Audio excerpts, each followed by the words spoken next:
प्रहरीको हातको सङ्केत। जब एक प्रहरी अधिकारीले ट्राफिक निर्देशन दिइरहेका हुन्छन्, तिनीहरूको हातको सङ्केतले कुनै पनि ट्राफिक लाइट वा चिन्हहरूलाई ओभरराइड गर्दछ। तपाईले अधिकारीको सङ्केतहरू पालना गर्नुपर्छ। 1.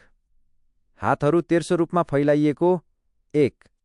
हातहरू तेर्सो रूपमा फैलाइएको यो प्रहरी अधिकारीको पाखुराको समानान्तर, अधिकारीको बायाँ र दायाँ चल्ने ट्राफिकको लागि हरियो बत्ती बराबर हो र प्रहरी अधिकारीको अगाडि वा पछाडि सामना गर्ने ट्राफिकको लागि रातो बत्ती हो। 2. पाखुरा ठाडो रूपमा उठाइएको। 2. पाखुरा ठाडो रूपमा उठाइएको यो हरियो बत्ती भएको ट्राफिक अधिकारीको बायाँ र दायाँको लागि पहेँलो बत्ती बराबर हो।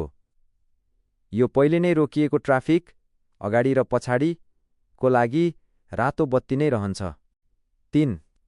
बत्ती तेर्सो रूपमा हल्लाइएको। 3. बत्ती तेर्सो रूपमा हल्लाइएको बायाँ र दायाँको ट्राफिकको लागि हरियो बत्ती बराबर र अगाडि र पछाडि सामना गर्ने ट्राफिकको लागि रातो बत्ती। 4. बत्ती टाउको माथि उठाइएको। 4. बत्ती टाउको माथि उठाइएको यो बायाँ र दायाँको ट्राफिकको लागि पहेँलो बत्तीको रूपमा काम गर्दछ, जुन पहिले हरियो बत्ती थियो।